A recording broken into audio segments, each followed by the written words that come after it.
calls Ryan Mendel, Executive Director, LaDonna Castanuela, Charitable Bingo Operations Director, and Sergio Rey, Chief Financial Officer.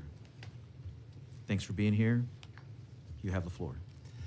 Good afternoon, Chairman and members. My name is Ryan Mendel, and I serve as the current Executive Director of the Texas Lottery Commission. We appreciate the opportunity to appear before you today to provide you an overview of the agency's fiscal year 2026-27 budget request and to answer questions you may have. We provided you with an agency handout as a reference for your review.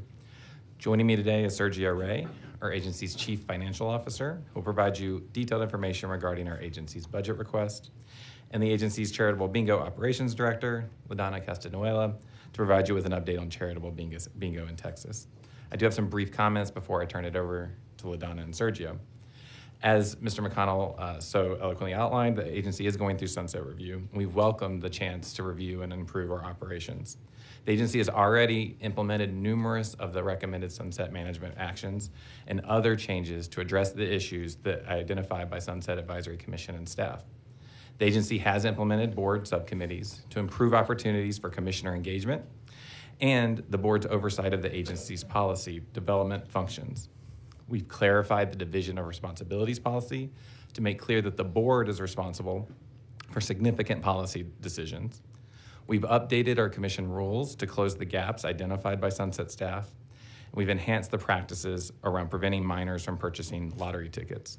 Recently, the agency executed a memorandum of understanding with the Texas Alcoholic Beverage Commission to share information regarding violations of law or rule by our respective retailers related to purchase by minors. The agency has also taken steps to address issues such as bulk purchasing and couriers. After review of the bulk purchasing incident from April 2023, which I undertook shortly after I became the executive director, I changed our policy and I instituted software changes to prevent that activity from happening again. As the jackpot rose in recent months, those guardrails held and stopped another bulk purchase of the Lotto Texas game.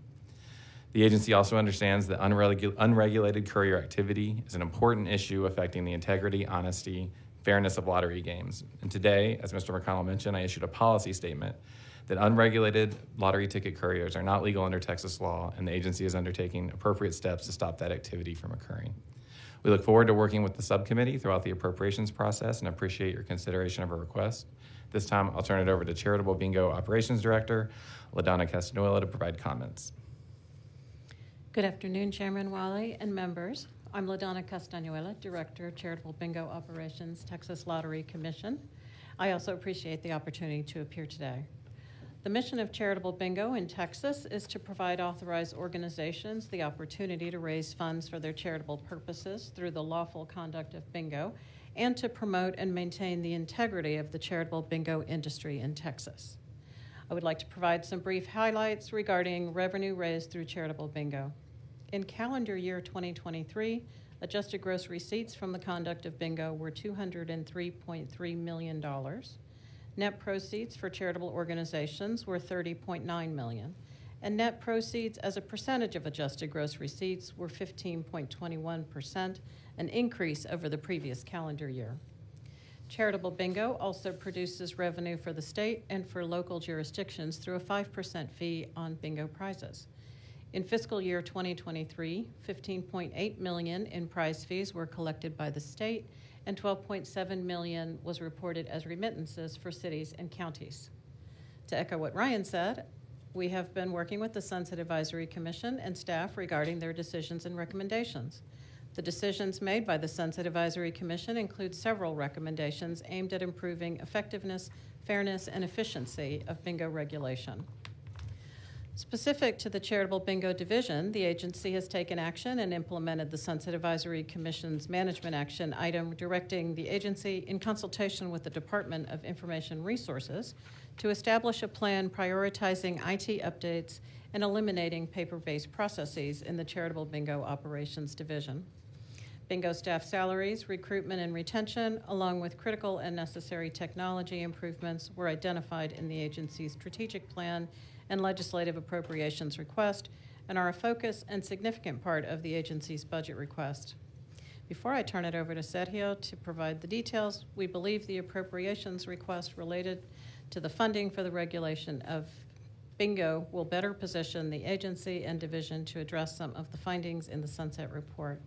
This concludes my remarks, and unless you have questions, I'll hand it over to Sergio, who will present the details of the agency's request. Thank you for your time this morning. Thank you. Sergio, go ahead. Chairman, members, good afternoon. My name is Sergio Rey, Chief Financial Officer of the Texas Lottery Commission, and I appreciate the opportunity to provide you a brief overview of the Commissioner's exceptional items. First, thank you for your recommendation of our baseline and consideration for two of our exceptional items in Article 9. Both requests will ensure the critical infrastructure updates needed to our charitable bingo operations division systems and the successful implementation of our CAPS financial modules go through. The Bingo Operations Service System, BOSS, the Charitable Bingo Licensing and Accounting Application, and the Bingo Service Portal, BSP, which is our outward-facing application for license holders, are, after almost 10 years, have reached end of life and require upgrades and conversion to a current functionality. In addition, our most recent Sunset Report identified operational needs and recommended the agency prioritize its data management, interfaces, and automated online services. This biennial request of just over $1.5 million will provide the contracted programming support to complete this project and the one full-time equivalent position for development and for ongoing support following the conversion. For the CAPS financial exceptional item, this request will ensure a successful implementation and transition from our current financial systems. Critical are the interfaces, reporting, training, and transition required for this deployment. The original 2021 deployment was delayed over these concerns, and this funding and FTEs will ensure its success in 2026-27. Our remaining exceptional item is appropriation authority and funding to recruit, hire, retain qualified, capable staff for the Charitable Bingo Operations Division. Charitable Bingo Operations Division is requesting the ability to maximize efficiencies and delivery of service by hiring and retaining trained and experienced staff. In fiscal year 2024, the turnover rate was 15.6%, and thanks to the salary adjustments approved in the last session, the agency was able to reduce the turnover rate from 25.8% in fiscal year 2023. However, the division continues to have an average vacancy count of 4 FTEs per month. Currently, 50% of our FTEs in bingo is either a new or recent hire or a vacant position. For fiscal year 2024, the division posted 11 job openings, many resulting from not having sufficient or qualified candidates in the original job posting. The biennial request of $429,050 in general revenue funds will provide the bingo division leverage to compete with comparable salaries and retain organizational experience and knowledge to address these recommendations from Sunset and to provide the excellent customer service to our nonprofit organizations. Our final item is a request for rider authority for the transfer of unexpended balances within the biennium for the general revenue funds appropriated to our 4 bingo strategies. This will provide the agency the flexibility to fund bingo regulatory operations within the biennium. Thank you again for the opportunity to present our agency's exceptional item request. We'll be glad to answer any questions you may have. Thank you, Sergio. Members, any questions? Sorry. Representative Collier? Thank you, Mr. Chairman. Okay. So you've been there, Mr. Executive Director, how long? Since April of last year. Of 2024. Correct. All right. And since then, you said you've implemented some, I guess, new policy or rules? Absolutely. And did you have to come to the legislature to implement those rules, or you had authority to do it on your own? Absolutely. The State Lottery Act does give broad authority to both the board and the executive director.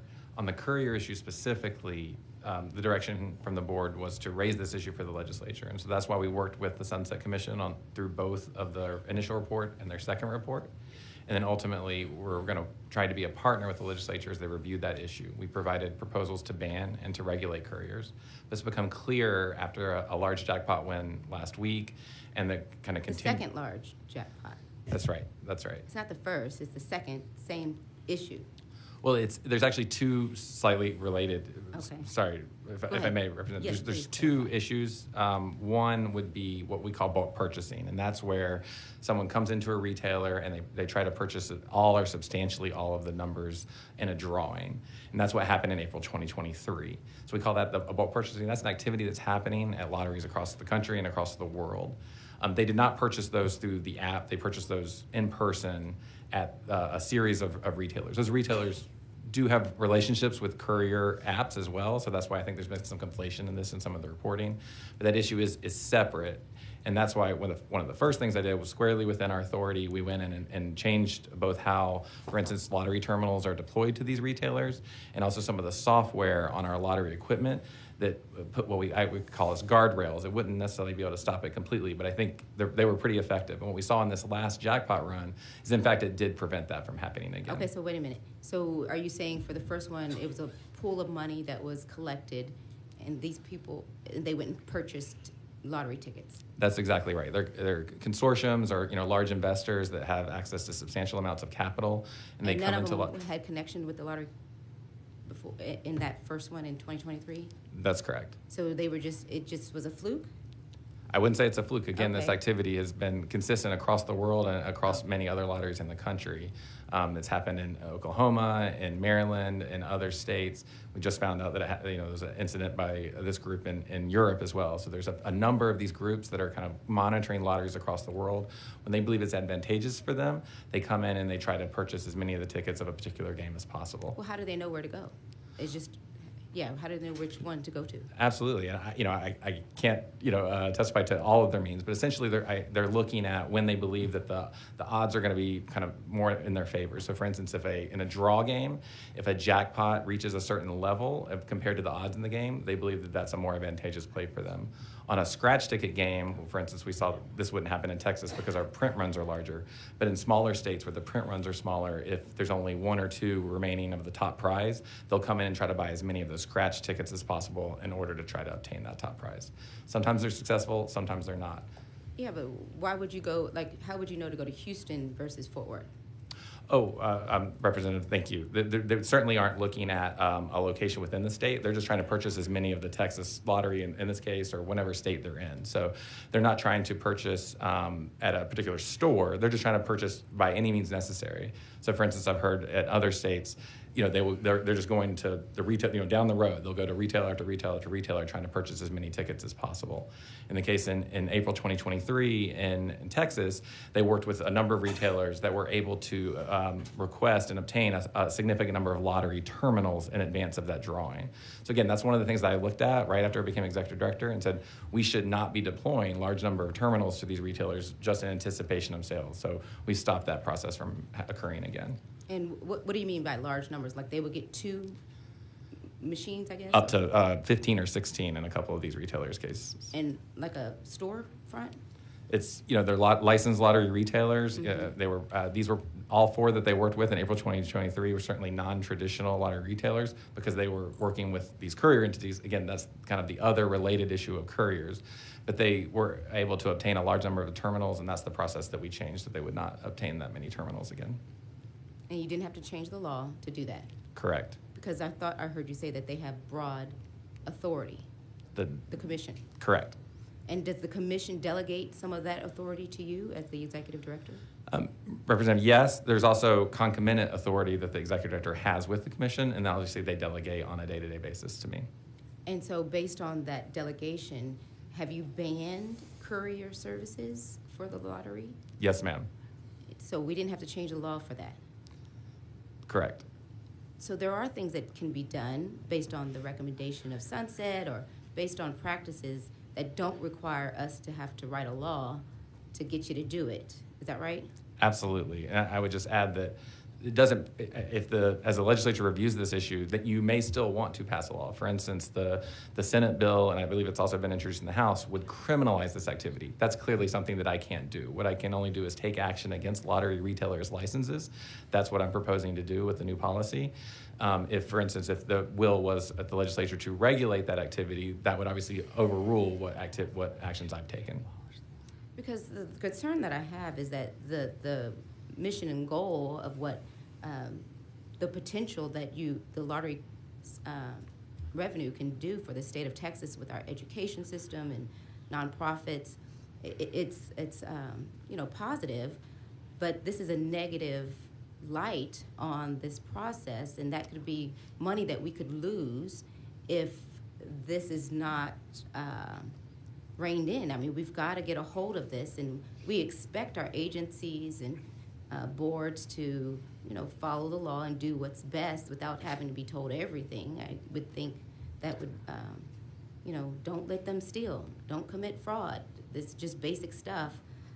So I want to know what your plan is to continue to provide oversight to ensure that we are good stewards over the money that we are collecting, but also to restore confidence in the program. I mean, if it's rigged, then because it says that you had a record number a year in what you've brought in, like millions of dollars for just was it 2024? You guys brought in a lot of money? Around $2 billion for the state. $2 billion in one time. So if people don't believe in it and don't, play to win and stuff, I mean, if they feel like it's already rigged, then why would they play? So what are you planning to do to restore confidence in the Lottery Commission? Absolutely, Representative, and I couldn't agree more with your comments. I think that when we have things that happen, like the bulk purchase event that happened in April 2023, it definitely, the perception and a view of integrity of that game suffers. And I think we've seen that as that game, as people have not wanted to play that game as much, the view that, hey, this is potentially rigged. So that's something that we've taken very seriously. So that's why I put in the guardrails. That's why we changed the process at which we deploy lottery terminals. That's why we changed the software to prevent that from happening again. And so when we saw the jackpot get to actually a higher level than it did in April 2023 in advance of that draw, we know that these bulk purchasing groups, multiple of them, were looking at our game. They were making arrangements with retailers. I came over and briefed a number of offices in Sunset in December because we got incredible intelligence that these groups were working and active to try to do this again. So that's why we released the software package as an emergency release, and then those groups were not able to achieve their goal. So that's when that jackpot continued to roll and ultimately was won last week. On a number of things, when you heard, I really appreciated Mr. McConnell's comments. We have actively been working with Sunset. The second Sunset report, when I identified some of the issues related to the previous executive director, my goal and what I've been focused on is trying to change that. We're working together with our commissioners in a way. I think all of them are talking to me much more than maybe sometimes they'd prefer, but certainly, we're working every day to try to restore that trust, put in the guardrails that are going to stop these types of activities from happening again.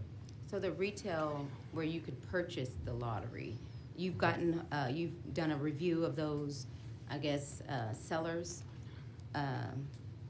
and are you removing any licenses or permits to sell lottery tickets from these that may be questionable?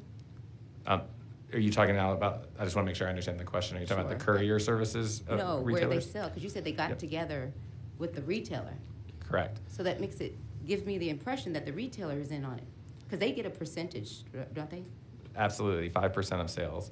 It's actually a really interesting question, and we worked with Senator Hughes' office on a proposed bill in the Senate on this, because from an individual retailer's perspective, they may not know the full picture of what is going on. So for instance, in last 2 months ago in December, we know because of some of the guardrails we put in about equipment deployment, they weren't just going to work with 4 because there's not enough terminals at just 4 locations. So they were going to work with, we believe we had intelligence of 40 to 50 of different retailers. Each individual of them would have a large purchase, but not close to 100% of the tickets. So it's something what we try to focus on is retailer communication and understand, hey, this is a big issue. And as far as action, we certainly have now enforcement actions against the retailer that sold the winning jackpot in 2023. That has to obviously go through that process, and we want to, there's a regulatory process for taking someone's license and involving SOA. So how many FTEs do you have allocated for, I guess, oversight and investigation? So there's really two areas that's in. One would be called the security department of the Lottery Operations Division. So they're doing investigations related to fraudulent prize claims, analyzing tickets if they're, misapplied. So we have about 5 or 6 FTEs in there. And then we have a full enforcement division, a separate division that's doing investigations both for LaDonna's team in bingo and also for the Lottery Operations Division. It's a little bit over 20 FTEs there. And are you asking for additional funding to increase the FTE count? Not at this time. We believe that we can accommodate the changes that we made, and certainly even the bills that have been proposed, both Senator Hughes and Senator Hall's. We believe we can enforce those with the current staffing. But what we'll do is, going into the next session, we're going to take make sure we're looking at that from top to bottom. If there's a gap, we're going to be asking next session for more staffing. Okay, I'm going to pass right now. Pass the witness. Thank you. Sorry. Representative Harrison. Thank you, Chair. Thank you, Director, for being here. This is just a fascinating and wild topic, as I alluded to a second ago. I mean, whether we've got 30 million Texans that we all serve, and they're very sometimes split on whether we oppose or support legalized gambling or gambling expansion. But I find it absolutely shocking and outrageous that the state of Texas is in the gambling business itself, just as a supporter of something I like to call limited government principles. I have no idea why the state of Texas is the biggest bookie within our state, and quite frankly, we should abolish the lottery. But I appreciate you being here to answer questions because you exist. All right. Couriers. People are throwing around this term a lot. For folks who don't follow this super closely, what is a courier? Thank you, Representative, and I just want to say that I understand and appreciate your views as well. Lottery ticket couriers, as Mr. McConnell from Sunset mentioned, is something that's been happening across the lottery industry, but in Texas for a number of years now. And there's a couple of different models, but essentially what they do is they procure tickets from a licensed lottery retailer, and they provide images of those tickets to their customer over the mobile app or internet.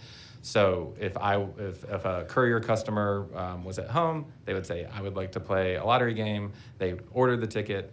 The ticket is procured from a licensed lottery retailer. The courier scans that, provides that image back to them. They store that ticket in a safe place. Once the drawing happens, if the player wins the ticket, if it's over $600 or more, they will then make sure that the player gets that ticket, brings it into us to claim. Why might a consumer, or whatever you want to call the folks who engage in the government-sanctioned gaming here, why might they want to utilize the services of a courier?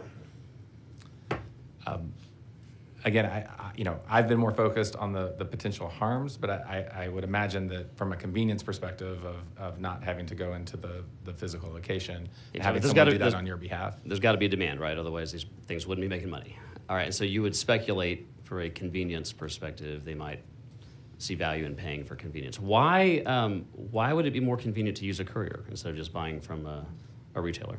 Well, the Texas Lottery does not sell on the mobile app. We do not sell online. We have no intention of doing that, and I think that's... What are some of the reasons for that? Why? I think there are a lot of very good policy decisions, and obviously we've taken that direction from policy makers. What might those policy considerations have been when the legislature put up these very strict rules on the manner, time, and place of purchase? Yeah, I think there's a number of provisions in the State Lottery Act that would reiterate the importance of this transaction happening at the brick and mortar. So the ability to age verify, that was an issue that was raised at Sunset. Mm-hmm. The issue of, hey, are they located in the state of Texas? That's obviously very important to us when they purchase that ticket. And again, there's a slew of provisions that I cited when I issued my policy statement about what they might be circumventing. Yeah, and I want to get to that in a second. But what you just hit on right there are a couple things, because I think it's clearly was legislative intent that when the lotto was established, whether it should or should not have been, was beside the point for right now. There were very strict guardrails that the legislature saw fit to enact, such as place of sale, physical location, brick and mortar, no onlines, no apps, age verification. Do y'all take credit cards? Absolutely not. Do not. So how can somebody pay for a ticket lawfully? Debit or cash. So effectively cash. Right. Okay. But the couriers, they're buying presumably in accordance with state statute in terms of where the courier is buying. The courier, I assume, is age verified. The courier is in the state. The courier is using cash. In some examples, millions and millions and millions of dollars in cash. But the people they are selling to, are they age verifying the folks they are selling to? Are the people who buy a ticket from a courier, are they paying only in cash? And maybe another way to phrase that is, are the people that are utilizing the services of a courier restricted in the same manner of their ticket acquisition as they would be if they were in a store? And, no, and they will claim that they are age verifying, but again, because this was an unregulated activity, I had no way to verify if that was true, and I had no way to take action. So there have been problems associated with couriers. Absolutely. Absolutely. Like that, unambiguously true, right? Absolutely. And we've known about these problems for a long time. Or let me frame it as a question. How long have we known about these types of problems with couriers? We've known about couriers for a while. I would say that certainly there's been a lot of information, even in the last year, about the length and depth of the problems at issue here. But things like age verification. So it's likely that minors are purchasing these things. Let me phrase it maybe this question. Is it possible that couriers have been utilized to play some role in money laundering activities?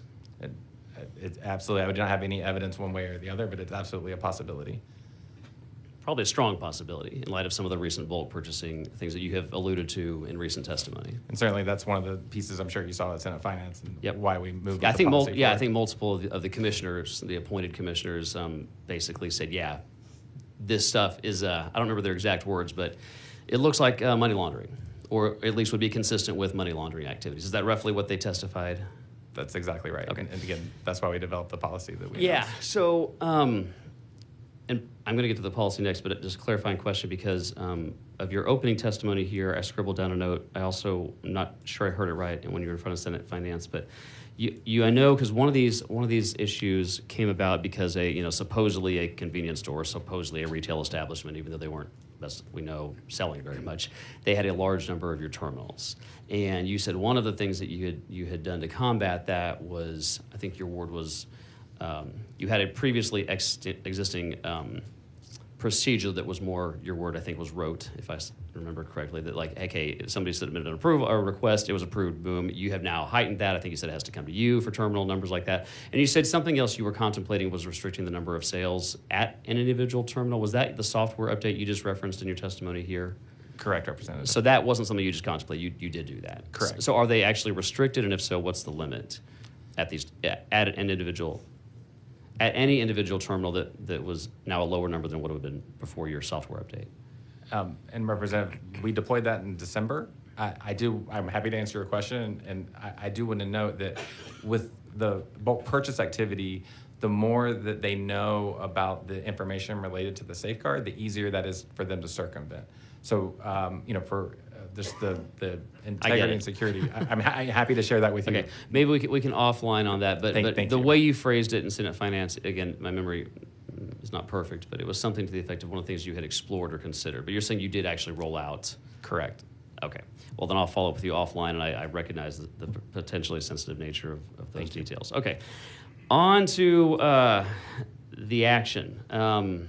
You issued, is it a reg? Is it a notice of proposed rulemaking? What is it? Yes. So I issued a policy statement on couriers working together with the chairman.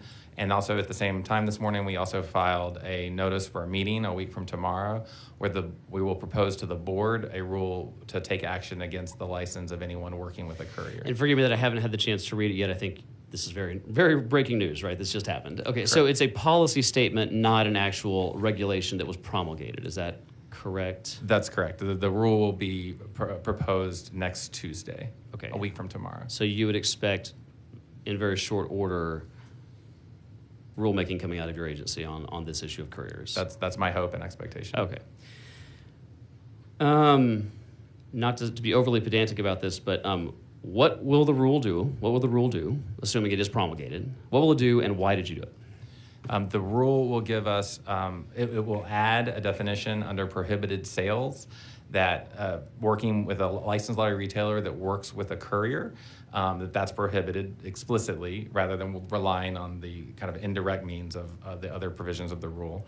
And then we'll add penalties in the penalty chart of a rule to take action against those licensees and revoke their license. So as a condition of licensure, they cannot transact with these couriers. Is that an oversimplification of what you did? That's a perfect simplification. Okay. Perfect. I'm gonna get called that a lot. Okay, thanks. The question I have then is, you mentioned a second ago that the agency has broad authority to regulate. I'm going to summarize. You said broad authority. Those are your words. And then I think I'm summarizing by saying to regulate your licensees. Okay. I agree. Forgive the perhaps pedantic nature of the sound of this question, but is it your position that the Lottery Commission has the statutory authority to undertake the type of rulemaking that you have just described to us? Yes. Unequivocally? Yes. Okay. How long have you had this authority? Since the existence of the lottery. Okay. And in fact, the Lottery Commission has been regulating licensees for a long time. Okay. The reason I ask you this, and I'm drawing a blank, when was your hearing in front of Senate Finance? It was a week ago Wednesday. Okay. I did catch some of it. And what you just said here, in terms of what your rulemaking purports to do, and I just take you at your word, that's what it will do in the text of it. I found myself very frustrated at many times watching the Senate Finance hearing because I heard remarks that, forgive me, sound flatly contradictory to what you just said in my response to whether the commission has the authority and how long you've had it and the breadth of it. Because I was watching the whole thing being like, well, if there's all these problems of money laundering and age verification and out of state and all these problems, and you already license, you regulate your licensees, why in the world can't you say as a condition of licensure you can't transact? And I'm going to read you a couple of these statements. I need help squaring the circle here, okay? Well, there was a senator that was asking you questions about these rule changes. I'm going to read you a few quotes that I believe were from you. You said, quote, couriers are still operating in Texas today. They are outside the regulatory authority of the Texas Lottery. And then you went on further, and in the same response, you said, so today we don't have the authority to revoke a lottery licensee for working with a courier.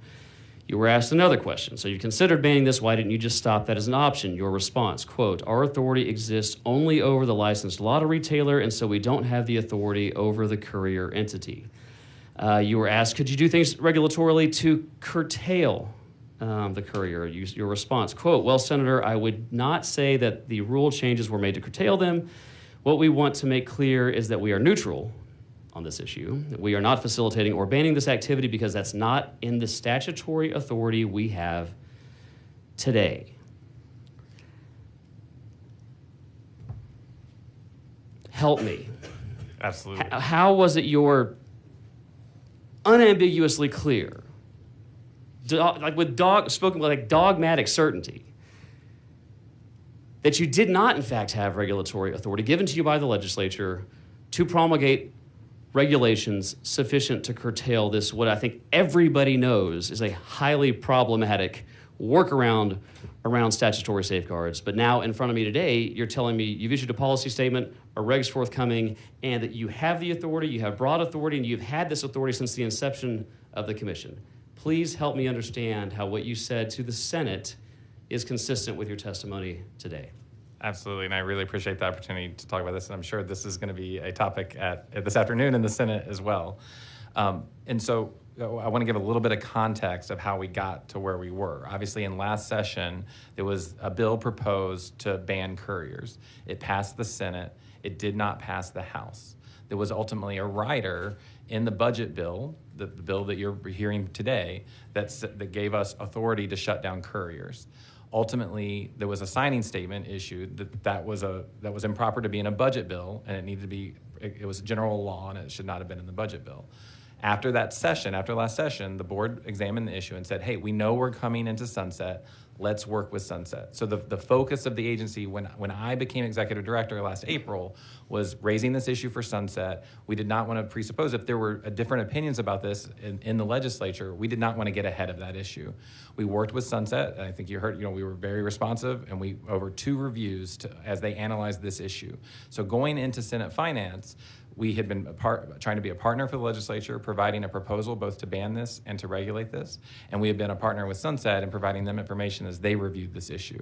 What became clear, both in that Senate Finance hearing and also in some of the investigations that I've ordered, and as that information was coming in, is that the direction from the legislature, and I think one of the senators said, if you need a direction, you have it now. So we received that direction from the legislature. We also had information, credible information from our investigations that said we need to take action now. And so that's why I issued that policy statement. And that's why I'm taking that rule to the board to say that we need to make sure that we can stop this activity from happening. Yeah, and I appreciate the context. I appreciate the history. But of course, I think if I heard you correctly, a senator saying you've got legislative direction now if you needed it before. I mean, one senator, with all due respect to the senators, they can't speak on behalf of the entire legislature, just in the way I can't speak on behalf of the entire House. The legislature speaks when we pass and enact statutes and statutory language, and that's what governs the commission. It's what's been governing you for a long time. And I think maybe to put the question just super simply, you have the exact same authority this morning that you had when the commission more or less was from its inception. Why did you not take these regulatory actions a long time ago?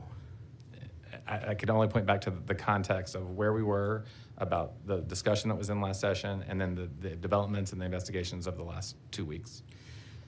I appreciate that. It really sounds like, when I heard that the hearing over on the Senate side, it sounds like with the existence of and the issuance of your policy statement from this morning, it's effectively tantamount to an admission that the assertions made by the senators during last hearings were correct, and you could have done things and you should have done things. So I think this is something, and by the way, I appreciate the candid response to the question. I know it's a pointed question, but this is a tough issue. And to the extent we have a lottery commission, which we shouldn't, but to the extent we have one, we've got to have the appropriate safeguards, which were, if there was anything plain as day in your authorizing statute, it was that the legislature intended in black and white, no shades of gray, for the only types of people to be able to purchase them to be these types of people and in these types of settings. And for far too long, we've had minors, out-of-state operations, very likely criminal enterprises, exploiting the workarounds with these couriers. This should have been cut off a long time ago. I do think the legislature needs to act to abolish the whole commission, but if short of that, this type of activity can never again be tolerated in the state of Texas. And I look forward to following up with you and the Lottery Commission leadership as you start the formal process of the rulemaking that you have announced via your policy statement this morning. And thank you for your testimony. Thank you, Chair. Thank you, Representative. Wow. Okay, thank you. Thank you, Mr. Chairman. This is a game, right? The lottery games. Yeah, it's just Yep. a game. Correct. And so as a player of a game, what's your goal? Any game. I'm not trying to. Entertainment and obviously if it's gambling to win money. Well, as a player, you're trying to win, right? Absolutely. And as an individual that, facilitates this game, you're trying to, do whatever you can to make your commission, right? We want to responsibly raise revenue, but Well, of course, yeah. And so you have individuals that want to play a game. You have a facilitator that sells these lottery tickets to these individuals, right? And as an individual, as a business owner, wouldn't you want to somehow figure out what the best opportunity is for you to win would be? As a business owner, your job is revenue, right? Representative, so you're talking about like the retailer, Mm-hmm. The retailer? That Sure. would make sense to me. Okay.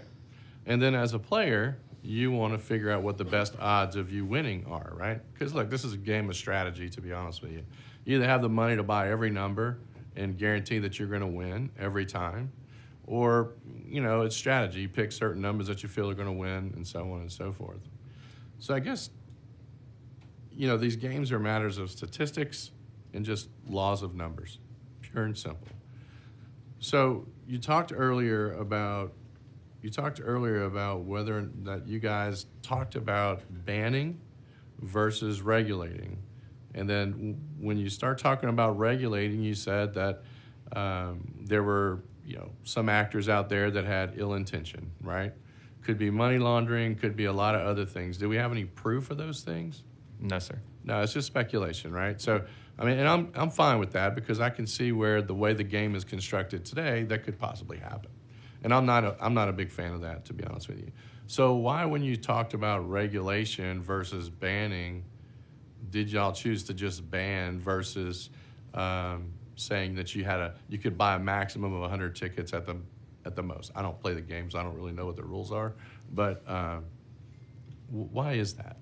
And thank you, Representative. And I believe, when we put our work group together to work with Sunset and to be a resource to the legislature as they reviewed the issue, again, we have a proposal to regulate that, to give us those tools. Right now, I completely agree with Representative Harrison, and where we ended up is that we still have that authority over the licensed retailer.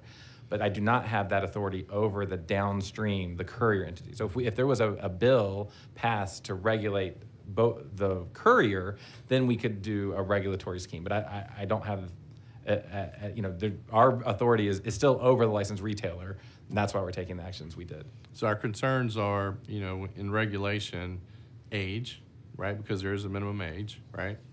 And in our banking system, what we do today is I use an app. I have a bank app, and I had to provide all sorts of stuff. I had to provide pictures of my driver's license and all sorts of different things. Even for my driver's license, I had to provide all sorts of different things, right? Even for my VA ID, I had to do those things, right? So we've become very accustomed to technology. Would you agree with that? Absolutely. Okay, so I don't necessarily agree with the fact that regulating is impossible, and that's a question of whether or not you guys wanted to figure out, would it be easier to just ban or regulate? And that's a decision you guys have to make, right?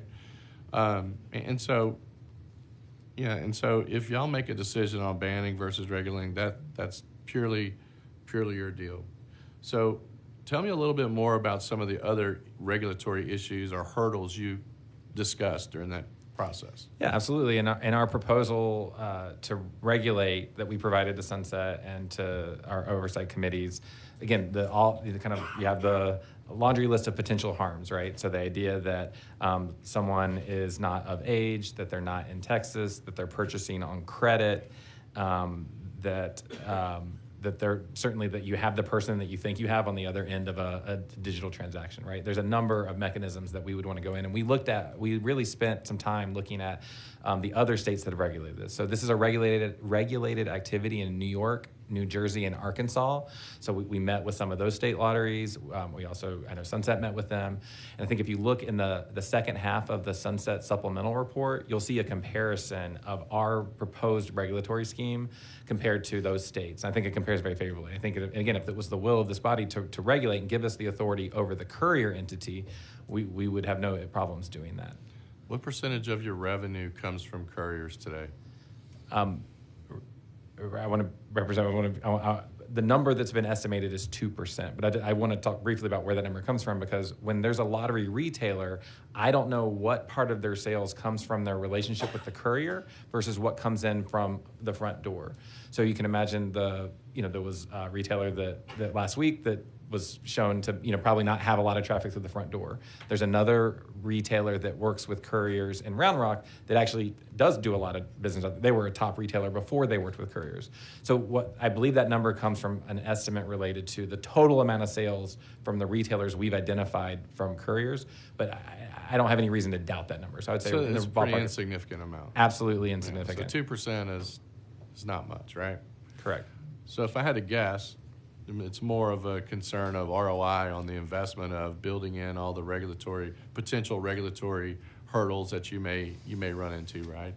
Verifying, locations, verifying ages, and so on and so forth. So I get that. And as far as that game being rigged, how could that possibly be? Well, there's two pieces to that, right? And so when we say rigged, we did an extensive review with our statistician. In other words, the numbers that were drawn for that game were random.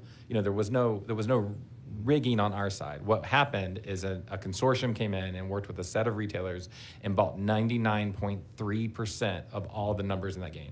So again, they still had a chance to lose when they put their capital forward. They also had a chance that anybody else had the same chance. So any of the other people that purchased for that drawing had the same approximately 1 in 25 million chance of winning that game, and they would have split that jackpot with the consortium.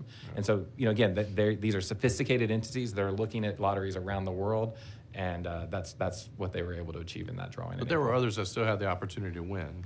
Just like any lottery we have, I mean, you could have 10 winners and you split the proceeds, I guess, right? Absolutely correct. That pari-mutuel, exactly. Okay. All right. Thank you.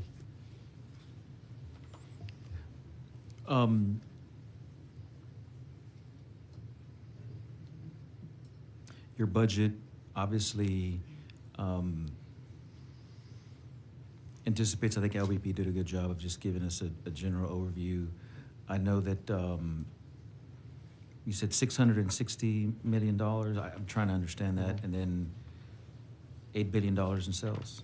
That's correct. Okay. And then in your exceptional items, is IT an issue for the agency? And yes, and if you have specific questions, I'm Yeah, sure. I'm just trying to Yeah. understand. Do you have Abs- IT issues that you need to implement to better? Look, let me just say this. Whether you agree with the lottery or not, you need a constitutional amendment to abolish the agency. Until that happens, you are tasked to function as a state agency. And so as an agency, do you have IT issues? Certainly in the area of bingo, yes. Okay. Do you have issues with personnel? Absolutely in the area of bingo. Okay. Do you have turnover? Absolutely. Across Is the it- agency. Okay. Is it higher than other state agencies? In lottery, I believe it is lower than other state agencies. Okay. And I think in bingo, we were closer to the state average. Okay.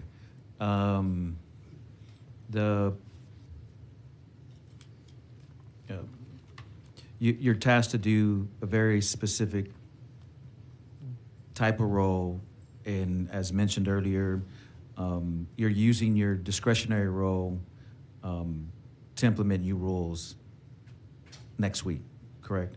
That's I And will un- propose and those unless rules. the legislature, from a policy perspective, prohibits you from doing or not doing, you're going to move forward with that policy. Correct. Okay, unless it's rolled back by, not this committee, but the remainder of the two chambers as a whole. Correct? Absolutely. Okay. And you've been in this role since April of last year. Correct. I've seen you guys before.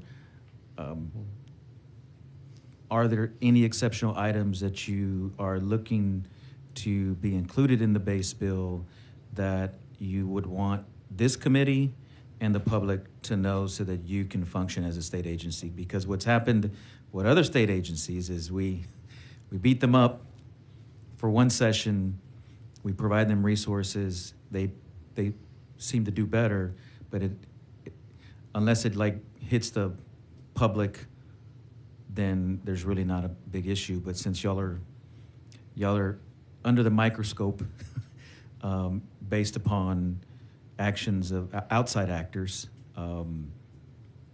what in the base bill do you need to function as an agency?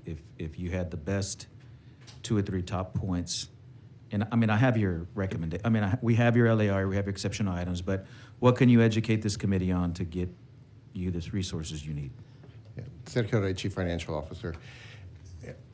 Really, our main point, our number 1 exceptional item was, and number 2 are related to charitable bingo. Okay. They have an outdated system that we need to replace. Sunset has turned around and said it needs to be replaced, it needs to be updated, it needs to be something that is customer service for our entities. It needs to be able to streamline the processes. And so, as many of you are all aware, IT infrastructure after 10 years, 2015 was the last legislative session where we requested funding for this system and had it upgraded. Now we're trying to band-aid it and to bring it up to speed. However, the base of it, the infrastructure, it's outdated. It's end of life. So we really need to support to be able to replace it and maintain it for years to come. in addition to the staffing, the charitable bingo division, and LaDonna can expand on this, is it's hurting. It doesn't have a bench to be able to support. Almost 50% of its staffing is either within 2 years or vacant. So to continue, especially the additional recommendations that Sunset is requesting to be able to fulfill those needs, we're requesting just short of $500,000 for the biennium to be able to have competitive salaries to fill those positions. We're not asking for any additional, because we're just trying to keep the people in to be able to fulfill those requirements, those statutory requirements for bingo operations. As far as CAPS financials, as you know, all state agencies are required to be CAPS financials. We will be the last agency to implement and deploy CAPS financials, and we've had a couple attempts ahead of that, where because of interfaces and having to keep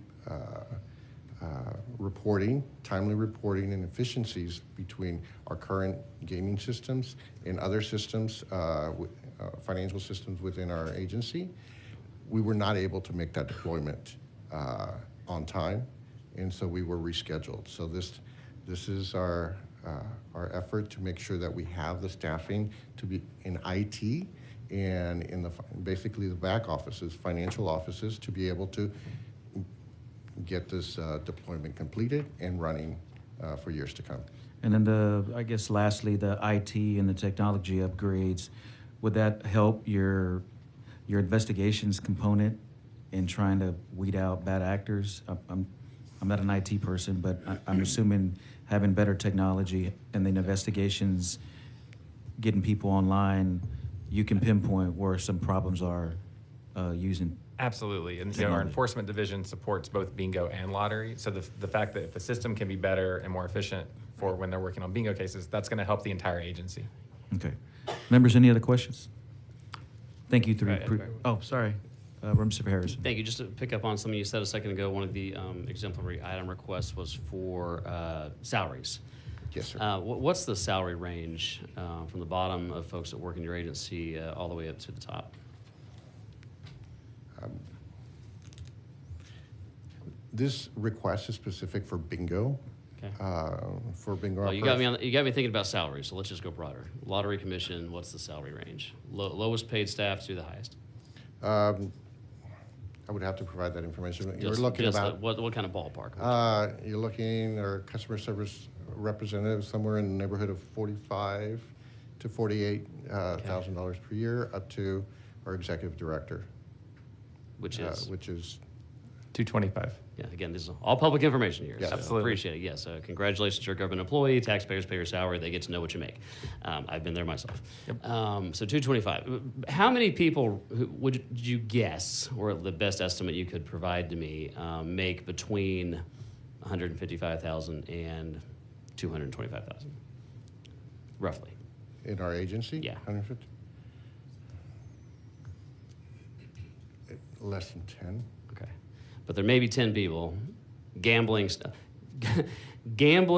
taxpayer-funded gambling staff in the state of Texas that make more money than the governor of the state of Texas. I see one of you shaking your head, one of you just staring right at me. So I'm going to assume that. Thank you very much. I appreciate it. These are just an objective question. All right. Thank you very much. All right. One other comment, because I do hear, to pick up on what the chairman referenced a second ago about abolishing sunset, necessitating a constitutional amendation. That might, and while that is true, the chairman's correct in the normal course, just refresh my memory. I mean, you're authorized for 12 years at a time. Is that correct? That's correct. Like other state agencies, and you're up for sunset when? Now, So if the legislature does not authorize you, what would happen? Does not reauthorize you. I believe that we would not be funded. So it's and quite be literally the authorized. case that the legislature needs to do literally nothing. In the most literal sense of the word, if the legislature does literally nothing, the Lottery Commission would cease to exist. That's my understanding. Thank you. Thanks, Chair. Thank you. Any other questions? Thank you. Thank you. All right, we're going to move on to the Texas Workforce Commission.